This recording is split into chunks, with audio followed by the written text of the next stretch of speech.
Praise the Lord. आपण प्रभूची स्तुती करू, त्याच्या नावाला धन्यवाद देऊ. पुन्हा एक वार त्याच्या पवित्र उपस्थितीमध्ये तो आम्हाला घेऊन आला, त्याबद्दल आपण त्याला धन्यवाद देऊ. आजच्या मन्नासाठी आपण परमेश्वराचं पवित्र वचन वाचू. फिलिपिकरास पत्र पहिला अध्याय आणि 8 ते 11 वचन आपण वाचू. फिलिपिकरास पत्र पहिला अध्याय 8 ते 11 वचन आपण वाचू. सगळ्यांनी वचन काढा. फिलिपिकरास पत्र पहिला अध्याय 8 ते 11 वचन आपण वाचू.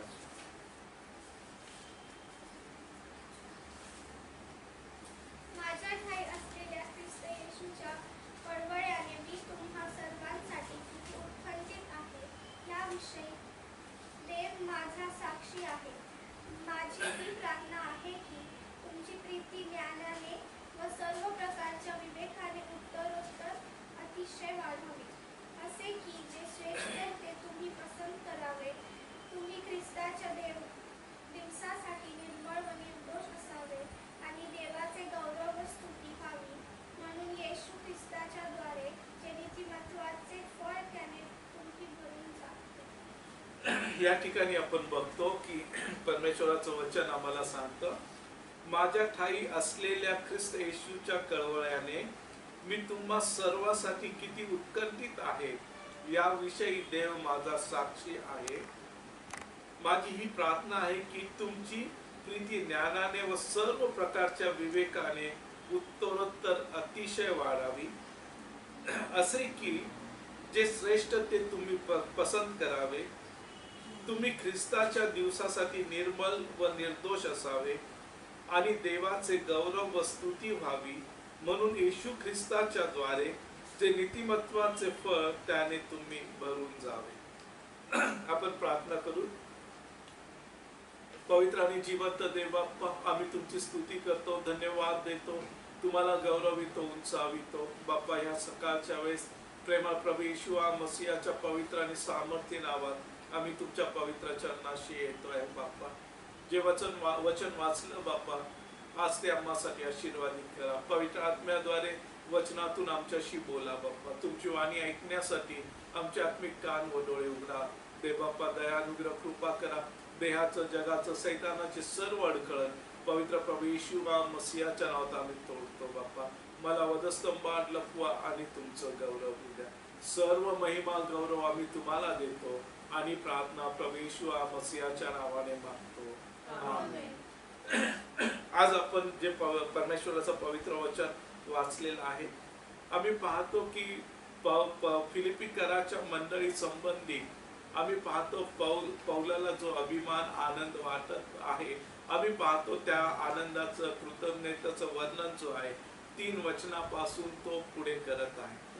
आणि ह्यामध्ये आपण बघितलं की त्याप्रमाणे आम्ही पाहतो की परमेश्वराची सुवार्ता त्यांच्यामध्ये ज्या रीतीने वाढत आहे आणि ते आम्ही पाहतो का वचनामध्ये आणि प्रभूच्या उपस्थितीमध्ये वाढत आहे. त्या संबंधी जो आहे, जो आनंद जो आहे, या ठिकाणी पौल जो आहे प्रगट करत आहे.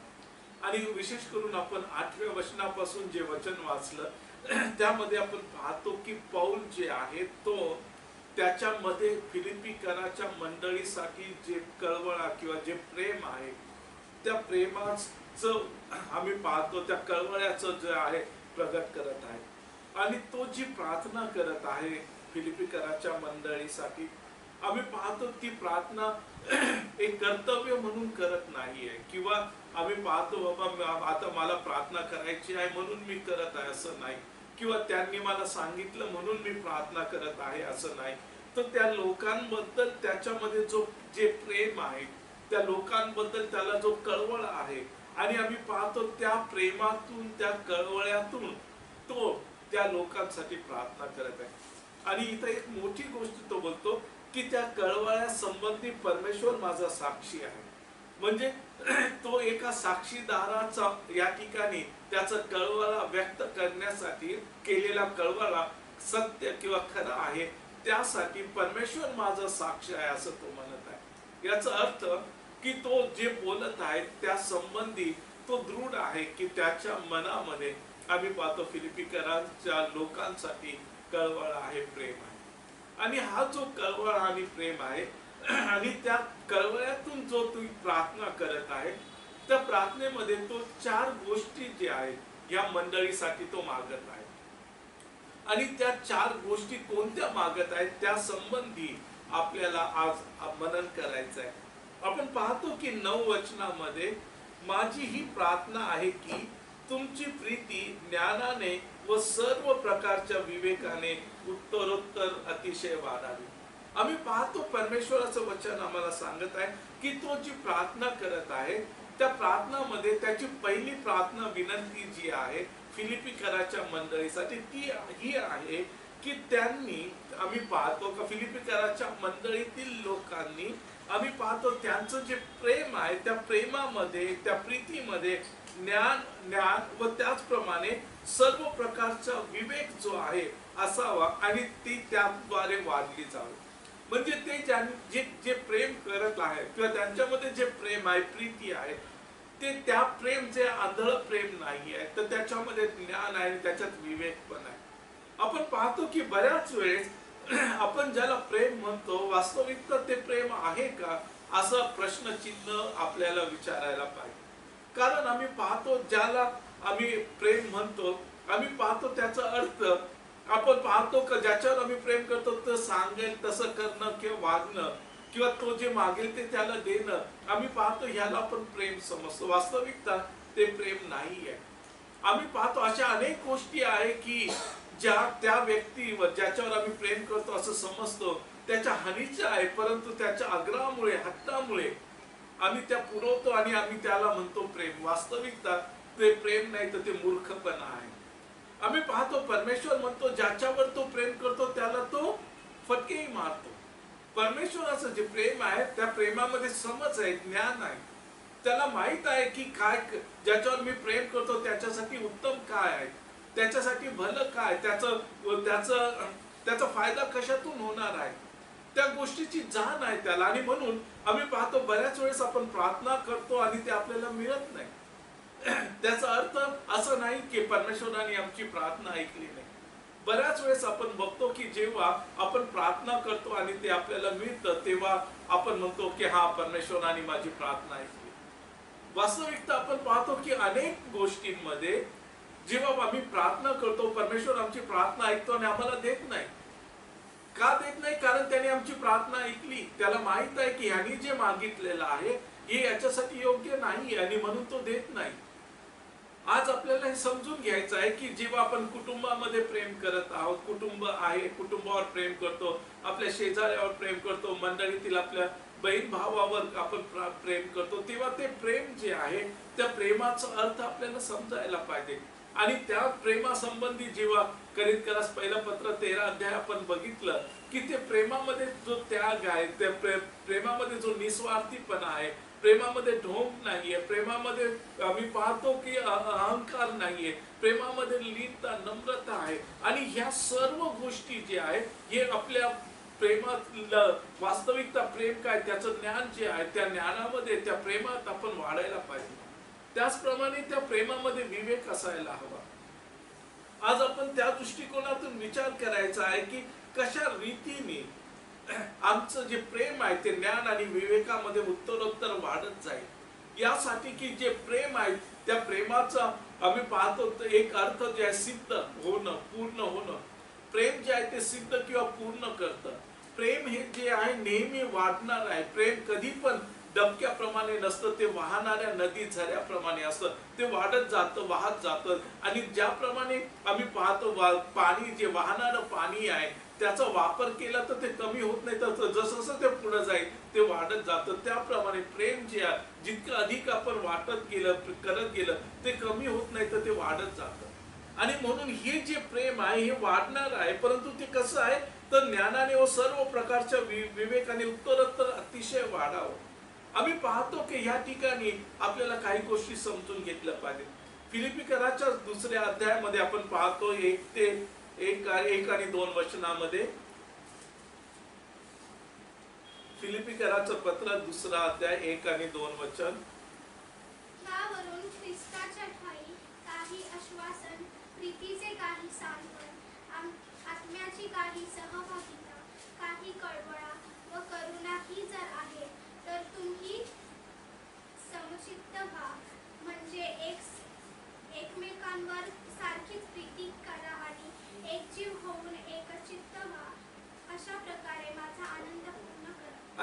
ठिकाणी आपण पाहतो पाऊल त्यांना म्हणतो, यावरून ख्रिस्ताच्या ठायी काही आश्वासन, प्रीतीचे काही सांत्वन, आत्म्याची काही सहभागिता, काही कळवळा व करुणाही जर आहेत तर तुम्ही समचित्त व्हा, म्हणजे एकमेकावर सारखीच प्रीती करा आणि एक जीव होऊन एक चित्त व्हा. अशा प्रकारे माझा आनंद पूर्ण करा. आम्ही पाहतो या ठिकाणी ख्रिस्ताच्या ठायी काही आश्वासन, प्रीतीचे काही सांत्वन आहे, आत्म्याची काही सहभागिता आहे, काही कळवळा करून आहे, तर तुम्ही समचित्त व्हा. दुसरी गोष्ट आहे एक जीव व्हा, एक चित्त व्हा आणि त्याद्वारे आम्ही पाहतो तो म्हणतो का एकमेकावर सारखीच प्रीती करा. आम्ही पाहतो प्रीतीमध्ये भेद नाहीये, प्रीतीमध्ये भेदभाव नाही, हा जवळचा तो दूरचा असं नाही. आम्ही पाहतो जेव्हा तुमच्या आणि माझ्या प्रेमामध्ये, प्रीतीमध्ये आम्ही पाहतो ज्ञान आणि विवेक आहे, तेव्हा त्याच्यामध्ये एकता आहे, एक चित्तता आहे आणि त्याद्वारे आम्ही पाहतो की जे प्रेम आहे आमच्यामध्ये ते प्रेम आपण व्यतीत करतो. कारण आपण पाहतो की परमेश्वराचं पवित्र वचन जेव्हा आपण बघतो की प्रभू येशू म्हणतो, जसं मी तुमच्यावर प्रेम केलं तसं तुम्ही एकमेकावर प्रेम करा. तर जेव्हा आम्ही प्रेमामध्ये वाढत जाणं याचा अर्थ काय, तर जसं ख्रिस्ताने आमच्यावर प्रेम केलं तसं प्रेम करणं. आता ख्रिस्ताने कसं प्रेम केलं तर आपण पाहतो की रोम 5:8 नुसार ते स्वप्रेमाचं प्रमाण हे देतो की आम्ही पापी असताना ख्रिस्त येशू आम्हासाठी मरण पावले. आम्ही पाहतो की आम्ही त्याच्या योग्य नाही आहे, वास्तविकता पापामुळे आम्ही त्याच्या विरोधी आहोत, आम्ही वास्तविकता पापामुळे क्रोधाची प्रजा आहे, अशांवर त्याने आमच्यावर प्रेम केलं. आणि म्हणून जेव्हा प्रभू येशू आम्हाला म्हणतो की वैऱ्यावरही प्रेम करा, आता त्याचा अर्थ काय की त्याने आमच्यावर प्रेम केलं आम्ही वैरी असताना, आणि त्याची अपेक्षा आहे की आम्ही सुद्धा त्याप्रमाणे करावं. आता वैऱ्यावर प्रेम करणं म्हणजे काय, या ठिकाणी आपण पाहतो की ही जी प्रीती आहे, आम्ही पाहतो ही प्रीतीमध्ये कळवळ आहे, आम्ही पाहतो त्याच्यामध्ये करुणा आहे. आणि जर कळवळ आणि करुणा आहे, जेव्हा पाऊल म्हणतो स्वतः 8व्या वचनामध्ये होतं की देव साक्षी आहे की माझ्यामध्ये तुमच्याबद्दल जो कळवळ आहे त्याबद्दल. आता जेव्हा वैऱ्यावर प्रेम करा असं प्रभू आम्हाला सांगतो, तेव्हा त्याचा अर्थ जो आहे की त्याच्या संबंधी तुमच्या अंतःकरणात एक करुणा असायला पाहिजे, कळवळा. कारण त्या पापामुळे आम्ही त्या वैऱ्यामुळे किंवा त्या पापामुळे त्याचा जर नाश होत आहे, आम्ही पाहतो त्याचं काही नुकसान आहे, तो दुःखात आहे, कष्टात आहे, तर त्याच्याबद्दल आमच्या अंतःकरणात एक कळवळा असायला पाहिजे. बऱ्याच वेळेस आपण पाहतो जग काय करतात, अरे एखादा खड्ड्यात पडत आहे तर बरं आहे, उलट मजा बघतात ना. आजच्या पद्धतीमध्ये आपण काय करतो पाहतो, तर आता व्हिडिओ बनवतात, क्लिप बनवतात ना, का ऍक्सिडेंट कसा होत आहे, तो कसा तडफडत आहे, कसा पडला.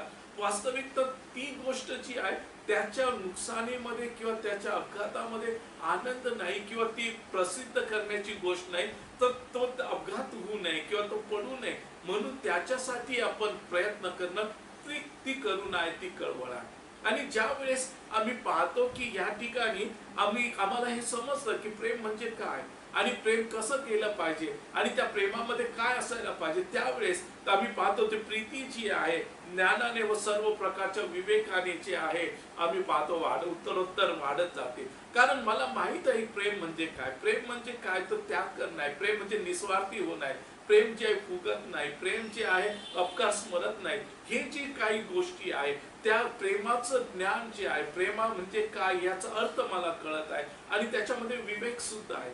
विवेक या शब्दाची व्याख्या जी आहे आम्ही पाहतो की चांगलं आणि वाईटातला भेद चांगलं, म्हणजे त्या प्रेमामध्ये जे आहे काय चांगले आणि काय अयोग्य आहे याचा अर्थ मला कळत आहे. म्हणजे आपण पाहतो, जसं आपण पाहतो बऱ्याच वेळेस आपल्या इकडे आपण त्याला म्हणतो गाढव प्रेम म्हणतोय ना, जसं आई मुलांनी जे मागितलं ते दिलं, त्याला आपण काय म्हणतो गाढव प्रेम म्हणतो. आम्ही पाहतो ते प्रेम नाहीये, उलट आपण पाहतो आपण त्या मुलाचा वैरी होतो जेव्हा आपण त्या संगती त्याप्रमाणे वागतो. तर आपल्याला हे समजतं, ह्यात माहित आहे मला, त्याच्यात विवेक सुद्धा आहे आणि ही गोष्ट जी आहे आपल्याला समजून घेणं अत्यंत महत्वाचं आहे. आम्ही पाहतो तीमोथेचं पहिलं पत्र, पहिला अध्याय आणि त्याचं 5वं वचन आपण बघतो. पहिला तीमोथी पहिला अध्याय 5वं वचन.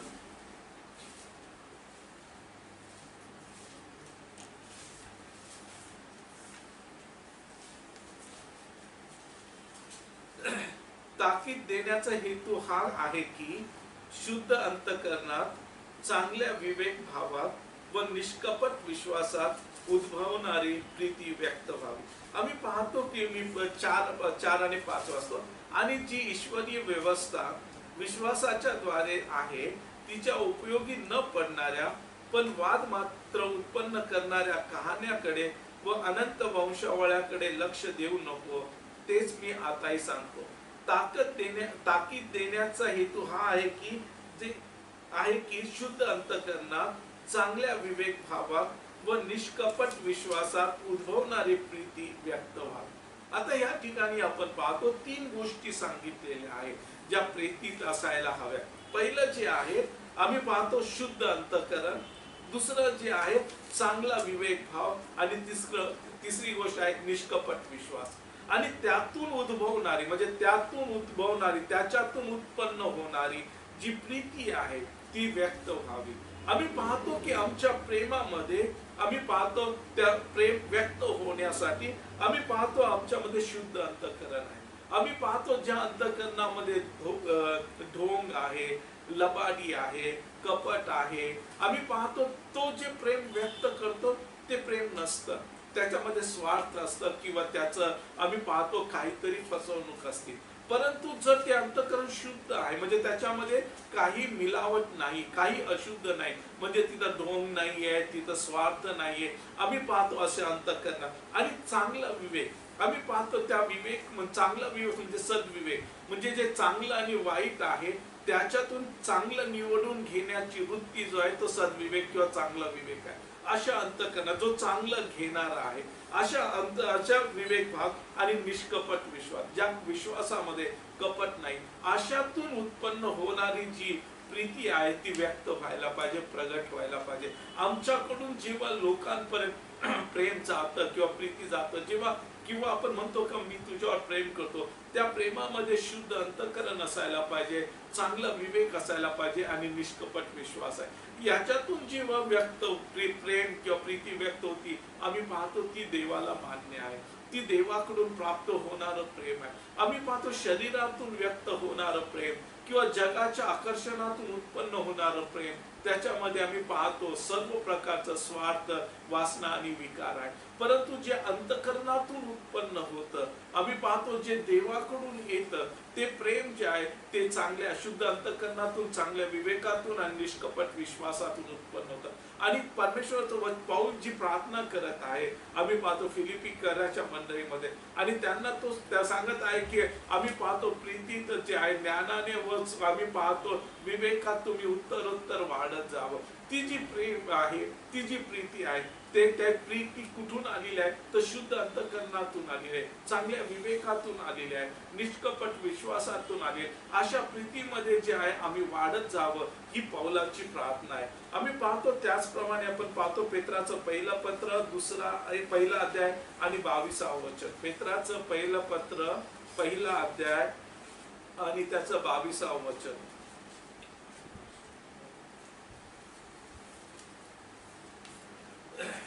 निर्धम बंधू प्रेमासाठी तुम्ही आपले जीव सत्याच्या पालनाने शुद्ध करून घेतले आहेत, म्हणून एकमेकावर मनापासून निष्ठेने प्रीती करा. आम्ही पाहतो निर्धळ बंधू प्रेमासाठी म्हणजे ज्याच्यामध्ये कोणताही दंभ किंवा आम्ही पाहतो त्याच्यामध्ये कोणताही अहंकार आम्ही नाहीये, कोणत्याही प्रकारचा गर्व नाही आहे. अशा प्रेमासाठी जे आहे आपले जीव सत्याच्या पालनाने शुद्ध करून घेतले आहे. काय म्हणतो की हे जे निर्गर्वी किंवा अहंकार विना जे प्रेम आहे, आम्ही पाहतो ते प्रेम करण्यासाठी आम्ही आपले प्राण किंवा जीव जे आहे सत्याच्या पालनाने, सत्याचं पालन म्हणजे काय, वचनाच्या पालनाने आम्ही शुद्ध करून घेतले आहेत. आणि म्हणून एकमेकावर मनापासून निष्ठेने प्रीती करा. आम्हाला हे समजणं खूप महत्वाचं. बऱ्याच वेळेस आपण पाहतो जेव्हा आपण एखाद्यावर प्रेम करतो तेव्हा आपण त्याच्यावर अधिकार करण्याचा प्रयत्न करतो. आम्ही पाहतो त्याच्यावर अधिकार किंवा बोस्टिंग करण्याचा प्रयत्न करतो. वास्तविकता आम्ही पाहतो हे प्रेम परमेश्वराला मान्य नाही. आपण पाहतो परमेश्वर माझ्यावर प्रेम करतो आहे, परंतु तो कधी पण मला त्याचा अधिकार म्हणून अधिकाराखाली गुलाम म्हणून तो वापरत नाही. आम्ही पाहतो तो माझ्यावर प्रेम करतो, तरी सुद्धा त्याने माझं जे विवेक आहे त्या विवेकाला त्याने स्वातंत्र्य दिलेलं. माझ्यावर प्रेम करतो, मला तारण दिलं, मला उद्धार दिलं, नरकातून सोडवलं, म्हणून मला त्याचा रोबोट किंवा कठपुतली म्हणून तो वापरत नाही. आपण पाहतो बऱ्याच वेळेस आपण म्हणतो की मी त्याच्यावर प्रेम करतो आणि त्याच्यासाठी मी काहीतरी करतो, आणि नंतर आम्ही त्या केलेल्या उपकाराबद्दल आपण त्याच्यावर अधिकार गाजवायला पाहतो. आम्ही पाहतो असं प्रेम निर्दंभ प्रेम म्हणजे त्याच्यामध्ये दंभ नाहीये, त्याच्यामध्ये अधिकार नाहीये, अहंकार नाहीये. तर आम्ही पाहतो, आणि ते कधी येणार जेव्हा सत्याच्या आम्ही पाहतो सत्याने स्वतःने जीव जो आहे सत्याने शुद्ध करून घेतलेला आहे, सत्याच्या पालनाने. आता सत्याचं पालन काय, तर सत्य परमेश्वराचं पवित्र वचन आहे. आम्ही पाहतो इफिसकारास पत्र याचा 5वा अध्याय 26-27 वचनामध्ये आपण पाहतो प्रभू येशू जे आहे आपल्याला वचनरूपी जल स्नानाने मंडळीला काय करतो, शुद्ध करतो, यासाठी की तिच्यावर डाग सुरकुती किंवा असं काही नाही. तर हे जे वचन जे आहे शुद्ध करणारं वचन जे आहे आम्ही पाहतो ते देवाचं सत्य वचन आहे जे कधी न बदलणार आहे. आणि म्हणून आम्ही पाहतो की जर मला प्रीतीमध्ये वाढायचं आहे तर आम्ही पाहतो की त्या प्रीती ज्ञानाने व विवेकाने उत्तरोत्तर वाढ व्हायला पाहिजे. तर पहिली गोष्ट आहे प्रेम काय आहे त्याचं ज्ञान मला असायला पाहिजे. त्याच्यानंतर आम्ही पाहतोय की तिमोथीमध्ये आपण पाहिल्याप्रमाणे जे आहे का जे प्रेम जे आहे ते शुद्ध अंतःकरणातून, चांगल्या विवेकातून आणि निष्कपट विश्वासातून ते बाहेर यायला पाहिजे. आज पेत्राच्या पत्रामध्ये आपण पाहतो की त्या ठिकाणी लिहिल्याप्रमाणे आम्ही पाहतो सत्याच्या पालनाने शुद्ध झालेलं मन जे आहे, जीव म्हणजे मन, त्याच्यातून हे प्रेम निघतं. आणि जर आम्हाला त्या प्रीतीमध्ये वाढत जायचं आहे तर आम्हाला ह्या गोष्टी ज्या आहे महत्वाचं, पहिलं प्रेम म्हणजे काय हे आम्हाला कळायला पाहिजे. त्याचप्रमाणे ज्या अंतःकरणातून प्रेम व्यक्त होत आहे ते अंतःकरण शुद्ध असायला पाहिजे. त्याच्या ठाई जे आम्ही पाहतो चांगला विवेक असायला पाहिजे आणि निष्कपट विश्वास पाहिजे. त्याचप्रमाणे हे सर्व येण्यासाठी जे आहे सत्याचं पालन म्हणजे वचनाच्या पालनातून आम्ही पाहतो शुद्ध केलेला जीव जो प्राण आहे त्याच्यातून हे उत्पन्न होणार. आणि त्या दृष्टिकोनातून जेव्हा पाऊल त्या फिलिपिकराच्या मंडळीला प्रार्थना करत आहे तर आम्ही पाहतो ह्या गोष्टींचा आम्हाला एकत्रित अभ्यास करून समजून घ्यायचा आहे की त्या जी प्रीती आहे जी ज्ञानात आणि आम्ही पाहतो विवेकात जी उत्तरोत्तर वाढणारी आहे ती प्रीती आम्ही कसं करू शकतो. तर त्यासाठी आमच्या प्रेमामध्ये हे असायला पाहिजे. हे म्हणजे या प्रकारचं आमचं हृदय, या प्रकारे आमचं अंतःकरण असलं पाहिजे. त्यावेळेस त्याच्यातून व्यक्त होणारी प्रेम जे आहे आम्ही पाहतो ती विवेकामध्ये आणि उत्तरोत्तर वाढत आहे. त्याच्यानंतर आपण पाहतो दुसरी गोष्ट जो आहे त्याची तो प्रार्थना करत आहे 10व्या वचनामध्ये, जे श्रेष्ठ ते तुम्ही प्रसन्न करावे. आम्ही पाहतो दुसरी प्रार्थना जी त्यांच्यासाठी जी प्रार्थना आहे त्या प्रार्थनेमध्ये तो करत आहे की फिलिपी येथील जी मंडळी आहे त्या मंडळींनी जे श्रेष्ठ आहे आम्ही पाहतो ते पसंत करावं, त्याचा स्वीकार करावा. आम्ही पाहतो आपण जास्त नाही पण 2-3 गोष्टी बघू की आमच्यासाठी काय श्रेष्ठ आहे. आपण पाहतो नीतिवचन याचं 4 अध्याय त्याच्या 7व्या वचनामध्ये, नीतिसूत्रे याचा 4 अध्याय आणि 7व्या वचनामध्ये आपण बघतो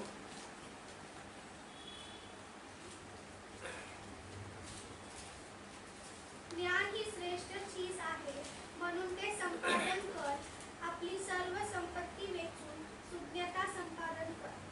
आम्ही काय वचन आमचं, ज्ञान ही श्रेष्ठ चीज आहे म्हणून ते संपादन कर, आपली सर्व संपत्ती वेचून सुज्ञता संपादन कर. आम्ही पाहतो की ज्ञान हे श्रेष्ठ आहे. आज पाऊल जेव्हा म्हणतो परमेश्वर त्याच्यासाठी प्रार्थना करतो जे श्रेष्ठ आहे ते तुम्ही काय करा, आम्ही पाहतो ते निवडा.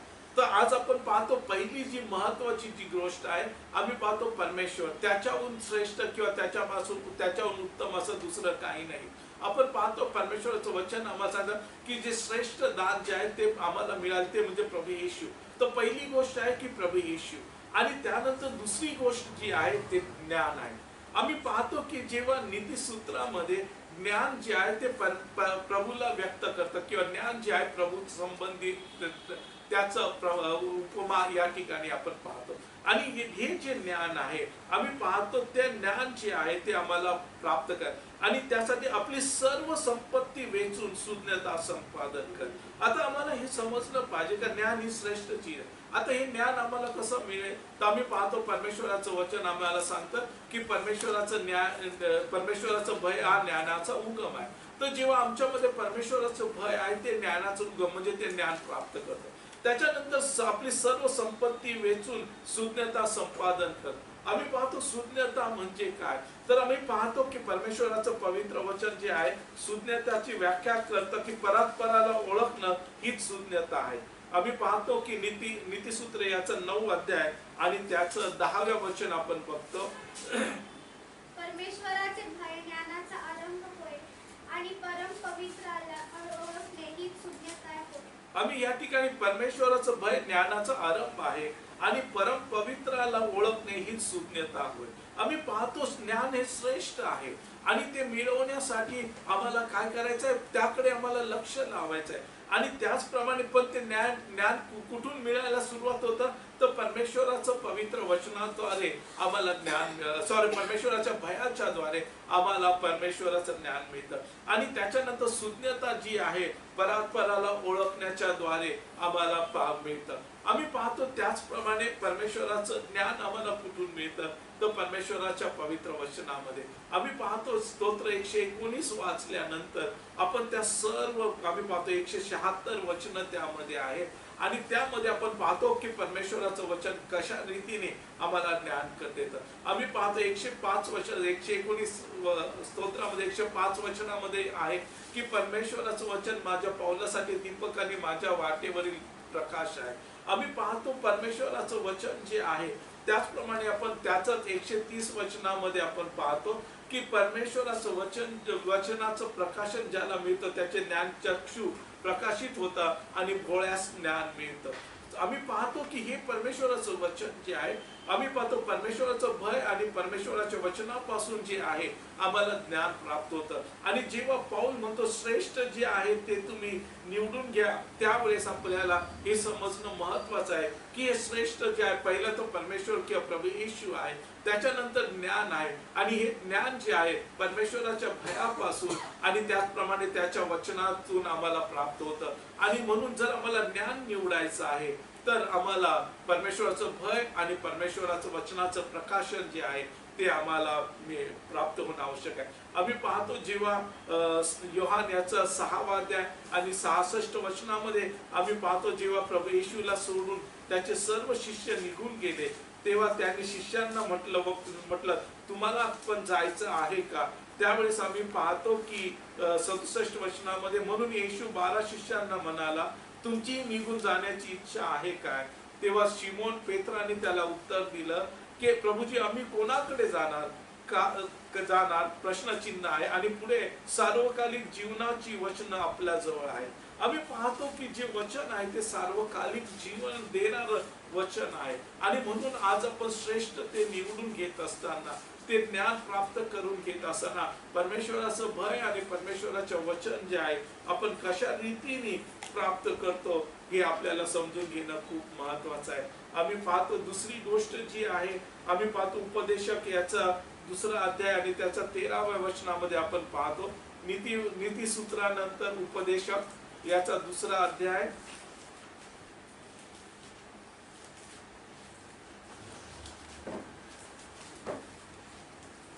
आणि त्याचं 13वं वचन. मग माझ्या नजरेस आले की अंधारापेक्षा प्रकाश श्रेष्ठ तसे मूर्खतेपेक्षा ज्ञान श्रेष्ठ.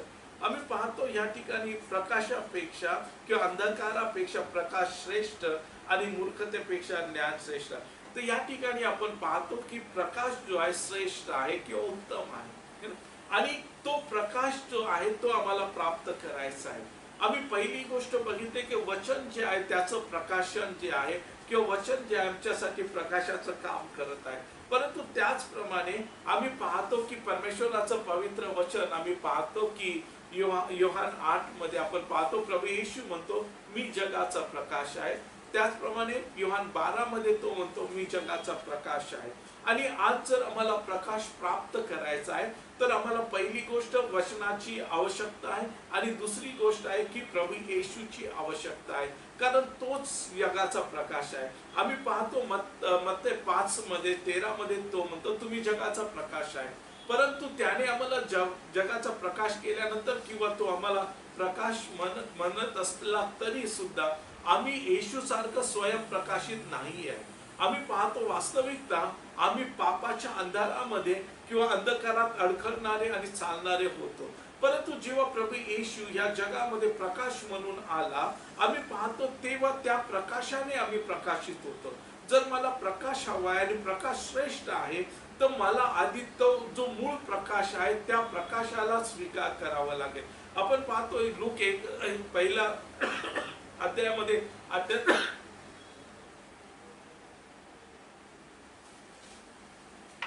78-79 वचनामध्ये आपण पाहतो आम्हावर वरून प्रकाश प्रकाशेला.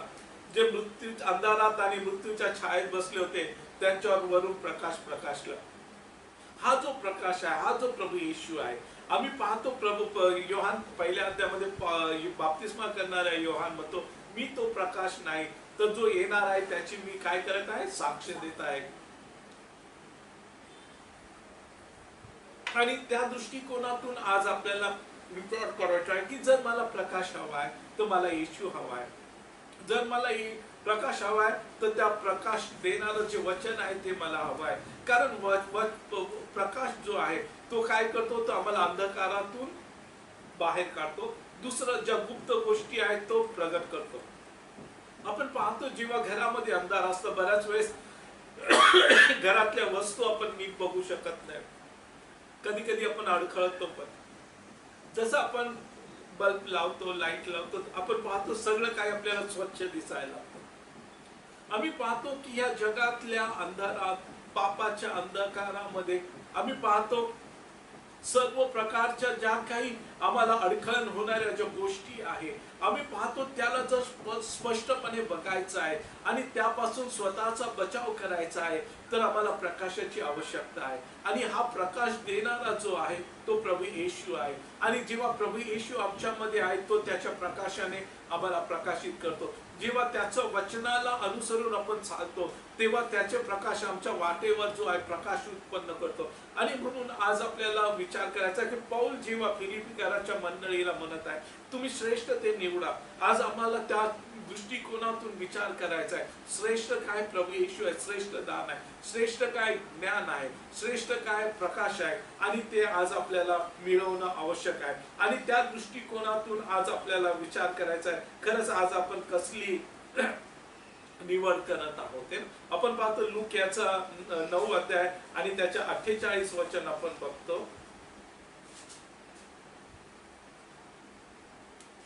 मग त्याने त्यांना म्हटले, जो कोणी ह्या बाळकाचा माझ्या नावाने स्वीकार करीतो तो माझा स्वीकार करतो आणि जो कोणी माझा स्वीकार करतो तो ज्याने मला पाठविले त्याचा स्वीकार करीतो.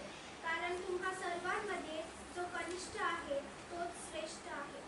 आता या ठिकाणी एक गोष्ट आपल्याला समजाय, जो कनिष्ठ आहे तो श्रेष्ठ आहे. याचा अर्थ तुम्हाला उत्तम ते मिळवायचं आहे तर तुम्हाला आणि मला लीन आणि नम्र व्हावं लागतं.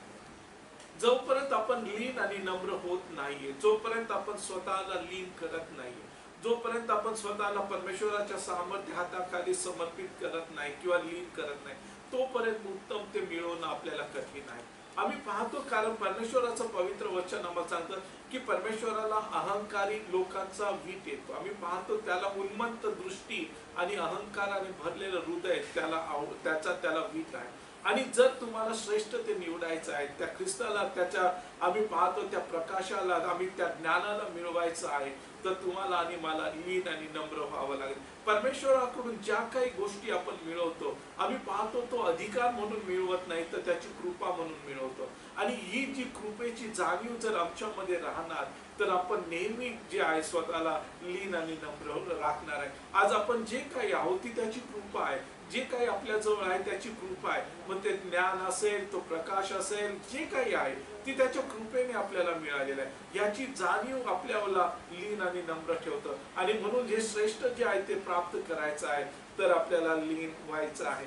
आपण पाहतो की पुढची गोष्ट आपण बघतो की आपला वेळ थोडा आहे म्हणून आपण थोडक्यामध्ये एक एक गोष्ट, तुम्ही ख्रिस्ताच्या दिवसासाठी निर्मळ व निर्दोष असावे. आम्ही पाहतो की जी प्रार्थना आहे पौलाची, त्या प्रार्थनेमध्ये तिसरा त्याचा जो पॉइंट आहे की मुद्दा आहे फिलिपीकरासाठी, तो म्हणजे ख्रिस्ताच्या दिवसासाठी निर्मळ व निर्दोष असावे. म्हणजे फिलिपी येथील जे लोक आहे ज्यांच्यासाठी तो प्रार्थना करत आहे, ते लोक जे प्रभू येशूच्या दिवसासाठी, किंवा आम्ही पाहतो जेव्हा प्रभू येशू मंडळीला घेण्यासाठी येणार आहे त्यावेळेस त्यांनी निर्दोष निष्कलंक असावं, ही अशी प्रार्थना तो त्या ठिकाणी करत आहे. आपल्याला माहित आहे की परमेश्वराचं पवित्र वचन तेसलोनिकरास पहिला पत्र त्याचं ते 5वा अध्याय आणि 23 आणि 24 वचन आपण जेव्हा पाहतो त्या ठिकाणी आपल्याला पाहायला मिळतं. तेसलोनिकरास पहिला पत्र 5वा अध्याय 23 आणि 24 वचन.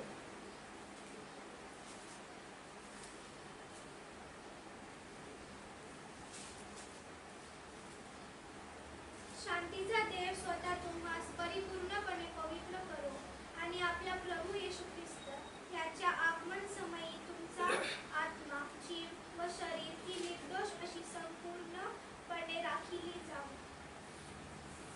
या ठिकाणी आपण पाहतो की परमेश्वराची इच्छा आहे. ती इच्छा काय आहे तर त्या ठिकाणी आपण पाहतो की तो म्हणतो शांतीचा देव तुम्हाला परिपूर्णपणे पवित्र करो आणि आपला प्रभू येशू ख्रिस्त याच्या आगमन समयी तुमचा आत्मा, जीव व शरीर ही निर्दोष अशी संपूर्णपणे राखली जाऊ. आम्ही पाहतो की प्रभू येशूचा जो दिवस आहे, परमेश्वराचं जे प्रभू येशूचं जे मंडळीला घेण्यासाठी जे येणं होणार आहे अंतराळामध्ये, त्यावेळेस तो आम्ही परिपूर्णपणे पवित्र असायला हवा अशी त्याची इच्छा आहे. आणि त्याचप्रमाणे आम्ही पाहतो त्यासाठी तोच आम्हाला काय करणार आहे, पवित्र करणार आहे. कारण ते सुरुवातचं वाक्य आहे, शांतीचा देव स्वतः तुम्हास परिपूर्णपणे पवित्र करो. त्याच्यानंतर आणि आपला आत्मा आणि आपला प्रभू येशू ख्रिस्त याच्या आगमन समयी तुमचा आत्मा, जीव व शरीर ही निर्दोष अशी संपूर्णपणे राखली जाऊ. आम्ही पाहतो परमेश्वर आम्हाला पवित्र करणार आहे. परमेश्वर आम्हाला पवित्र करणार आहे, परंतु तो कोणाला पवित्र करणार आहे तर आम्ही पाहतो जो कोणी नम्र होऊन त्याच्या पवित्र उपस्थितीत येणार आहे. योहानाचं पहिलं पत्र पहिला अध्याय 7व्या वचनामध्ये आपण पाहतो, जसा तो प्रकाशात आहे तसे जर आम्ही प्रकाशात आहे तर त्याच्याशी आमची सहभागिता आहे आणि त्याचा पुत्र प्रभू येशूचं रक्त आम्हाला सर्व पापापासून शुद्ध करतो. पुढे आपण पाहतो 9 वचनामध्ये, जो कोणी आपली पापे पदरी घेतो आम्ही पाहतो त्याला क्षमा होते. म्हणजे जो कोणी पश्चाताप करतो, जो कोणी आपले पापे पदरी घेतो, कबूल करतो आणि सोडून देतो, त्यांना क्षमा होती आणि प्रभू येशूचं रक्त त्यांना सर्व पापापासून शुद्ध करतात. परमेश्वराची इच्छा आहे की आम्ही सर्वांना आम्ही पाहतो की जीवन आणि ते सार्वकालिक जीवन मिळावं. योहान 3:16 मध्ये आपण पाहतो, देवाने जगावर एवढी प्रीती केली की त्याने आपला एकुलता एक पुत्र दिला, यासाठी जो कोणी त्याच्यावर विश्वास ठेवेल त्याचा नाश होऊ नये तर त्याला सार्वकालिक जीवन मिळावं. आम्ही पाहतो की परमेश्वराने आपला पुत्र आम्हाला दिला यासाठी की त्या पुत्राच्या द्वारे आम्ही पवित्र व्हावं. आपण पाहतो रोमकरास पत्र 3रा अध्याय 8वा अध्याय आणि 3ऱ्या वचनामध्ये आपण पाहतो की व्यवस्था जी आहे, नियमशास्त्र देह स्वभावामुळे दुर्बल झाल्या कारणाने जे त्याला असाध्य ते साधण्याकरिता देवाने आपल्या एकुलत्या एका पुत्राला पापमय शरीरामध्ये पाठवून त्या शरीरामध्ये पापाला दंडाज्ञा ठोठवली. आपण पाहतो परमेश्वराचं वचन आम्हाला सांगतं, ज्याला पाप ठाऊक नव्हतं तो आम्हासाठी पाप असा झाला. आणि बापा त्याचप्रमाणे आम्ही पाहतो की आमच्या अपराधामुळे तो घायल झाला, आमच्या पापामुळे तो ठेचला गेला, आम्हाला शांती मिळावी अशी शिक्षा त्याचवर लादण्यात आली. हे सर्व वचन जे आहे ते आम्हाला सांगत आहे की आम्हाला पवित्र करण्यासाठी परमेश्वराने आम्हासाठी काय केलं. आणि म्हणून पहिलंच वाक्य आहे, तो देव, शांतीचा देव स्वतः तुम्हास परिपूर्ण पवित्र करो. कारण आम्ही आपण पवित्र शुद्ध होऊ शकत नाही. कारण परमेश्वर जोपर्यंत आम्ही पाहतो की त्या बलिदानात करत नाही तोपर्यंत पाप क्षमा नव्हती. ज्या वेळेस पुत्राने बलिदान केलं त्यावेळेस त्या पुत्रामध्ये आम्हाला पाप क्षमा मिळालेली आहे. या सर्व वचन जे आज आपण बघितले, या सर्वांचा एकत्रित विचार जेव्हा केल्यावर आपल्याला पाहायला मिळतो की तो परमेश्वर जो आहे तो आम्हाला पवित्र करणार आहे. परमेश्वर जो आहे तो आमची पापांची क्षमा करणार आहे. परमेश्वर जो आहे सर्व अनितीतून आम्हाला सोडवणार आहे, परंतु तो त्या लोकांना सोडवणार आहे आम्ही पाहतो जे पश्चाताप करणार आहे, जे आपली पापे पदरी घेणार आहे, जे आपल्या पापाची कबुली देणार आहे. आम्ही पाहतो त्याशिवाय आम्हाला पाप क्षमा नाही.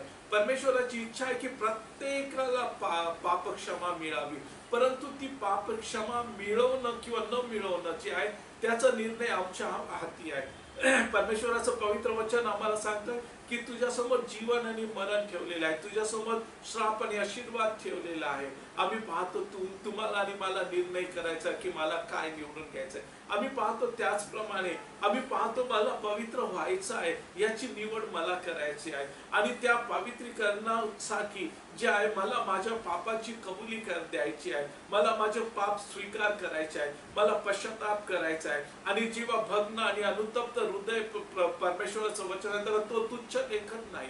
अहो तो म्हणतो की भग्न आणि हृदय जे पश्चातापाने भरलेलं हृदय आम्ही पाहतो तो कधीही तुच्छ लेखत नाही. आणि म्हणून आज आपण पाहतो या शेवटच्या काळामध्ये प्रभू येशू लवकर येत आहे. आणि ह्या परिस्थितीमध्ये आज आपण विचार केला तर आम्ही पाहतो क्षणोक्षणी आम्ही पाहतो कळत न कळत आमच्या हातून पाप चुका होत असतात, विचारांच्या द्वारे होत असतात, कल्पनांच्या द्वारे होत असतात, आम्ही पाहतो इच्छांच्या द्वारे होत असतात. आणि त्या सर्व गोष्टींबद्दल आमचं मन जे आहे, आमचं अंतःकरण, आमचा आत्मा संवेदनशील असायला पाहिजे. जर आमचा आत्मा संवेदनशील नाही आहे पवित्रीकरणासाठी तर आम्हाला त्याची जाणीव सुद्धा होत नाही. आणि म्हणून आम्ही लक्षात ठेवायचं आहे की माझा येशू लवकर येत आहे, पण त्याच्या आगमन समय माझा आत्मा, प्राण, शरीर संपूर्णतः निर्दोष निष्कलंक असायला पाहिजे. आणि त्यासाठी पाऊल जे आहे मंडळीसाठी प्रार्थना करत आहे की प्रभूच्या दिवशी जे आहे आम्ही पाहतो ते जे आहे त्या दिवसासाठी जे आहे निर्मळ आणि निर्दोष असावे. आज आमची स्वतःसाठी, आमच्या एकमेकांसाठी ही प्रार्थना असायला पाहिजे की प्रभूच्या दिवसासाठी प्रभू तू मला निर्दोष निर्मळ कर, माझ्या भावाला, माझ्या बहिणीला जो आहे तो निर्दोष आणि निष्कलंक, आमची ही प्रार्थना असायला पाहिजे. कारण आम्ही पाहतो त्याशिवाय आपण प्रभू संगती जाणार नाही. कारण जे पवित्र आहे आम्ही पाहतो त्यांना तो घेऊन जाणार आहे. आम्ही आमच्या कर्माने शुद्ध होणार नाही, पवित्र होणार नाही, प्रभू येशूच्या रक्ताने होणार आहे. पण त्या रक्ताचं त्या शुद्ध पवित्रीकरणाचं ओझ किंवा इच्छा माझ्यामध्ये पाहिजे. आणि त्यासाठी मी त्या पश्चातापाने आम्ही युक्त हृदयाने मला त्याचा स्वीकार करणं आवश्यक आहे. आम्ही पाहतो की पेत्राचं दुसरं पत्र 3 अध्याय आणि 14 वचनामध्ये आपण पाहतो 2 पेत्र 3:14.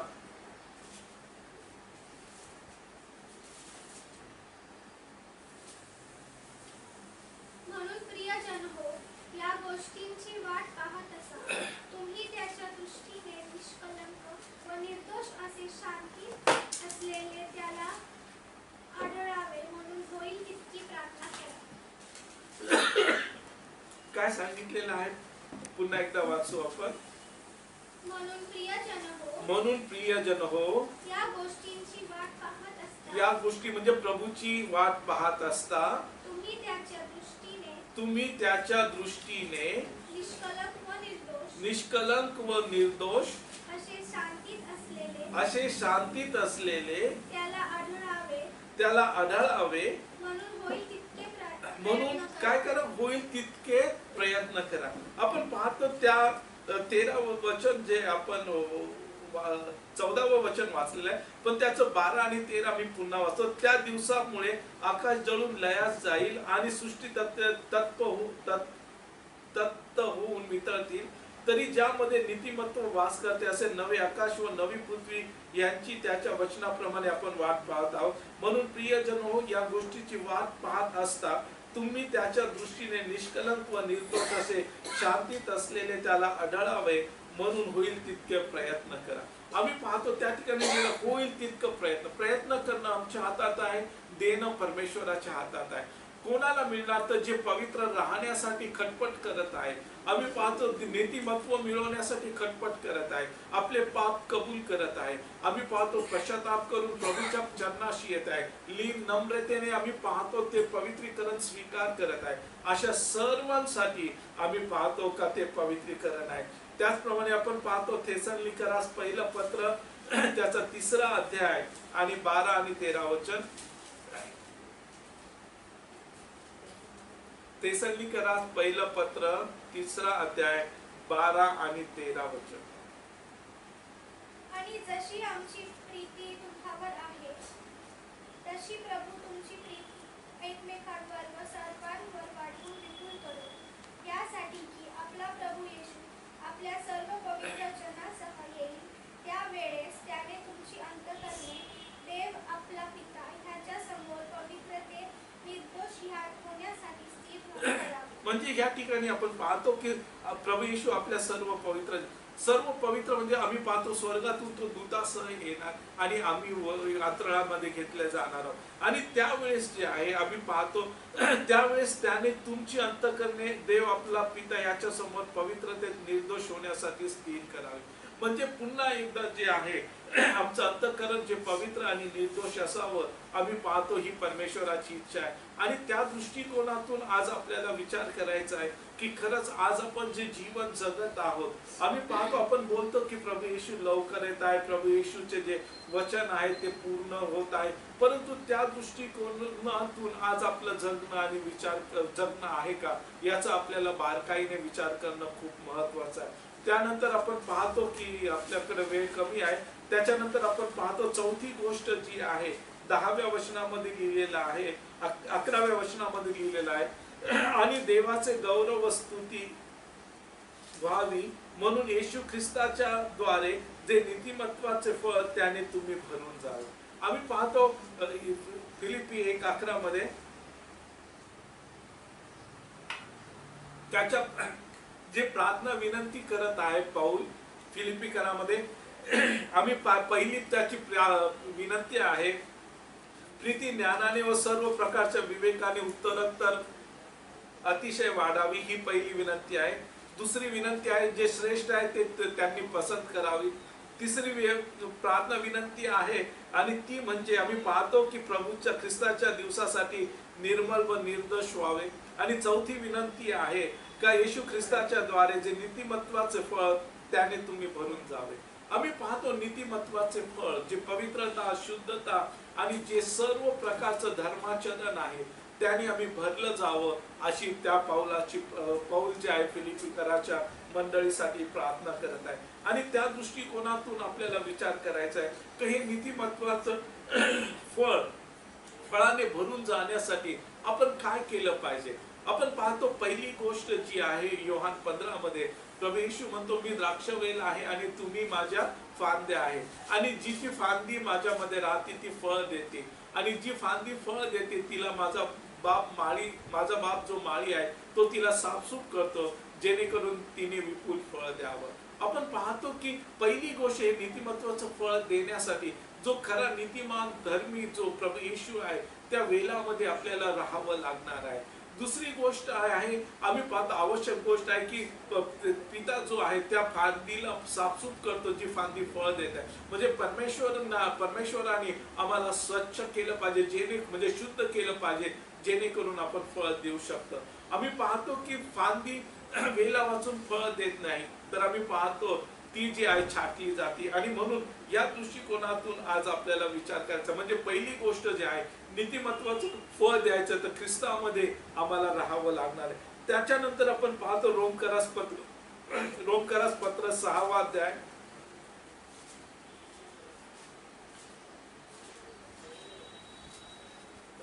त्याचं 12वं वचन.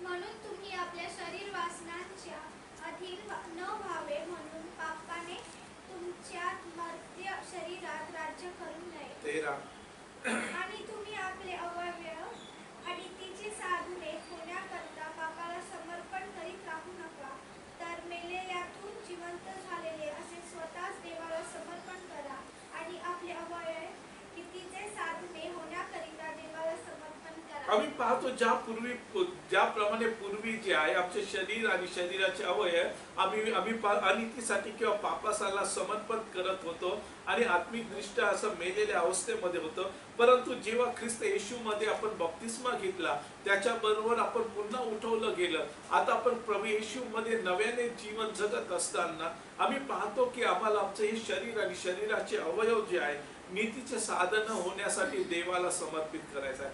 जर आम्हाला नीतिमत्वाचं फळ द्यायचं आहे, ख्रिस्तामध्ये राहायचं आहे आणि ख्रिस्तामध्ये राहत असताना आमचे अवयव जे आहे ते आम्ही पाहतो परमेश्वराला समर्पित करायचं आहे. आम्ही आमचे अवयव आम्ही पाहतो पापाला समर्पित करून आम्ही नीतिमत्वाचं फळ देऊ शकत नाही. तर आम्हाला आमचं शरीर आणि संपूर्ण जे अवयव आहे ते परमेश्वराला समर्पित करणं आवश्यक आहे. त्याचप्रमाणे त्याचा 18 आणि 19 वचन आपण बघतो. आणि पापापासून मुक्त होऊन तुम्ही नीतिमत्वाचे गुलाम झाला म्हणून देवाची स्तुती असो. तुमच्या देह स्वभावाच्या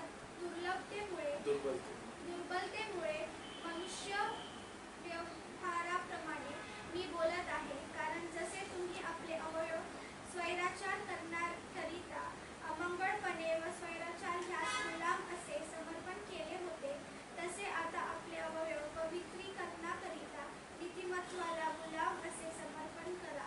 आता या ठिकाणी पूर्वी आम्ही स्वैराचार अमंगळपण याच्यासाठी आपलं शरीर किंवा अवयव दिलं होतं, परंतु आता जे आहे तुम्ही जे आहे आम्ही पाहतो आता आपले अवयव पवित्रीकरणाकरिता नीतिमत्वाला गुलाम असे समर्पण करा. त्याच्यानंतर 22 वचनामध्ये परंतु आता तुम्हाला पापापासून मुक्त केल्यावर तुम्ही देवाचे गुलाम झाल्यामुळे ज्याचा परिणाम पवित्रीकरण असे फळ तुम्हाला मिळत आहे त्याचा शेवट तर सार्वकालिक. म्हणजे आम्हाला स्वतःला जे आहे परमेश्वराला समर्पित करायचं आहे, आपलं शरीर त्याला अर्पण करायचं आहे. आणि म्हणून आपण पाहतो की परमेश्वराचं पवित्र वचन आम्ही पाहतो रोम 12:1 मध्ये दिले का तुम्ही आपले शरीरे जिवंत पवित्र व ग्रहण योग्य यज्ञ म्हणून परमेश्वराला समर्पित करा, ही तुमची आध्यात्मिक सेवा आहे. आम्ही पाहतो जर आम्हाला त्या नीतिमत्वाचं फळ द्यायचं आहे तर ख्रिस्तामध्ये राहायचं आहे. त्याचप्रमाणे आपलं शरीर जे आहे शरीराचे जे अवयव आहे ते पापासाठी नाही तर नीतिमत्वासाठी आम्हाला परमेश्वराला समर्पित करायचं आहे. त्याचप्रमाणे जी महत्वाची गोष्ट आहे आमच्या अंतःकरणाचं जे आहे हृदयाचं किंवा मनाचं जे आहे नवीनीकरण होणं आवश्यक आहे. आम्ही पाहतो की 2 करीत 5:17 मध्ये आपण पाहतो जे ख्रिस्त येशू मध्ये आहे ती नवी उत्पत्ती आहे, जुने ते होऊन गेले ते नवे झाले. आणि त्याप्रमाणे आम्हाला जो नवीन व्यक्तिमत्व आहे नवीन व्हायचं आहे. त्याचप्रमाणे कलेसीकरास पत्र याचा 3रा अध्याय आणि त्याचं 9 आणि 10 वचन आपण वाचू आणि या ठिकाणी आपण थांबू.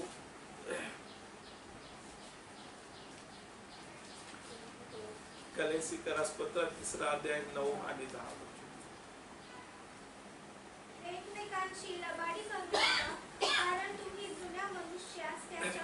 कारण तुम्ही जुन्या मनुष्यास त्याच्या कृतीसह काढून टाकले आहे आणि जो नवा मनुष्य आपल्या निर्माणकर्त्याच्या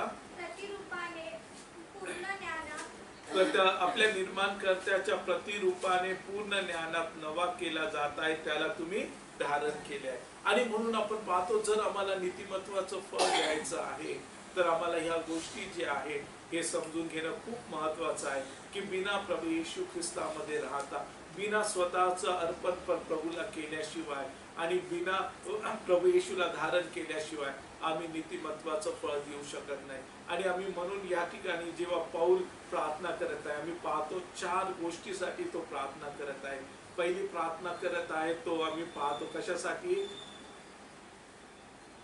कशासाठी पहिली प्रार्थना करत आहे तर प्रीती ज्ञानाने व विवेकाने उत्तरोत्तर वाढ व्हावी. दुसरी श्रेष्ठते निवडून घ्यावं. तिसरी गोष्ट जी आहे ख्रिस्ताच्या दिवसासाठी निर्मळ आणि निर्दोष व्हावं. आणि चौथी गोष्ट जी आहे नीतिमत्वाचं फळ द्यावं यासाठी. आणि आज आम्ही पाहतो की जो महत्वाचा मुद्दा ही प्रार्थना तो करत आहे.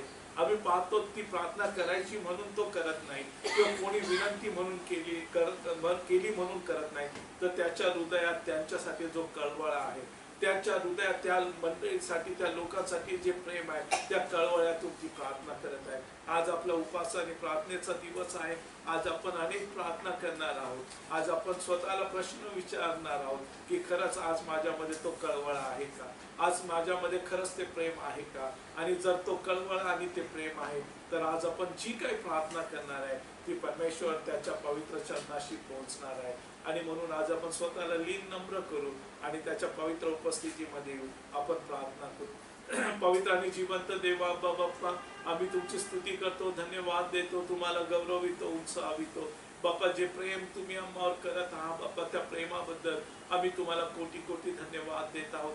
बाप्पा, जी कृपा ख्रिस्त येशूमध्ये आम्हाला मिळालेली आहे त्याबद्दल आम्ही धन्यवाद देतो. होय माझ्या देव बाप्पा, तुमची इच्छा नाही कोणाचा नाश व्हावा, तो प्रत्येकाला जीवन आणि तेही सार्वकालिक जीवन मिळावं. आणि होय प्रभू देवा, त्यासाठी प्रभू येशू लवकरात लवकर येत आहे. हालेलुया. आज आम्ही मंडळीसाठी स्वतःसाठी प्रार्थना करत आहे बाप्पा. प्रभूच्या आगमनासाठी प्रभू आम्ही तयार व्हावं प्रभू. यासाठी बाप्पा प्रीती ज्ञानाने आणि विवेकाने मुलावलेले असावे प्रभू देवा. होय बाप्पा, हालेलुया, आम्ही श्रेष्ठ ते निवडावं बाप्पा. होय बाप्पा, त्याचप्रमाणे बाप्पा प्रभूच्या दिवसासाठी आम्ही निर्मळ आणि निर्दोष असे बाप्पा नीतिमत्वाचं फळ देत असे आम्ही असावं, अशी कृपा आम्हाला करा बाप्पा. दया अनुग्रह कृपा करा बाप्पा. मंडळीतील लहान थोरासाठी कळकळीची विनंती आणि प्रार्थना करतो बाप्पा. कोणाचाही नाश होऊ नये यासाठी प्रत्येकाला लीन नम्र भग्न अनुतप्त हृदय द्या, पश्चातापी अंतःकरण द्या बाप्पा. आमचं मन पापासाठी कोरडं होऊ नये बाप्पा. आमचं मन पापासाठी असंवेदनशील होऊ नये बाप्पा, अशी कृपा करा बाप्पा. दया करुणा करा बाप्पा. आमचं मन बाप्पा अत्यंत संवेदनशील व्हावं यासाठी की पवित्र आत्मा बाप्पा, जो हालेलुया बाप्पा सौम्यतेचा आत्मा आहे, त्याची वाणी आम्ही ऐकू शकू बाप्पा. आम्ही पश्चाताप करू शकू असं मन आम्हाला द्या बाप्पा. आणि पिता, तुमचं गौरव होऊ द्या. आज बाप्पा मंडळी जे दुःखी कष्टी गरजवंत आजारी आहेत त्या सर्वांसाठी प्रार्थना करतो बाप्पा. सर्वांना त्यातून बाहेर काढा बाप्पा. आणि प्रत्येकाला उत्तम गोष्टीने तृप्त करा, निरोगी सशक्त ठेवा आणि तुमचं गौरव द्या. तरुण लेकरांवर अनुग्रह कृपा करा. आपल्या तारुण्यात आपल्या निर्माणकर्त्याला अनुसरण्यासाठी कृपा पुरवा बाप्पा. त्यांना योग्य जॉब द्या. जे लग्नासाठी तयार आहे त्यांना योग्य जोडीदार द्या आणि तुमचं गौरव होऊ द्या. दे बाप्पा, आज बाप्पा तुमची जी कृपा आम्हाला पुरवली बाप्पा, जे सुंदर वचन दिलं त्याबद्दल आम्ही धन्यवाद देतो बाप्पा. आज वचन रूपी जलस्नानाने या मंडळीला धुवून शुद्ध करा की जिच्यावर डाग सुरकुती असं काही नाही आणि प्रभूच्या आगमनासाठी तयार आहे अशा अवस्थेमध्ये आम्हाला ठेवा बाप्पा. आणि तुमचं गौरव होऊ द्या. सर्व गोष्टींमध्ये पुन्हा एक बार आम्ही तुम्हाला धन्यवाद देतो आणि प्रार्थना प्रभू येशू मसीहाच्या नावाने मागतो. आमेन.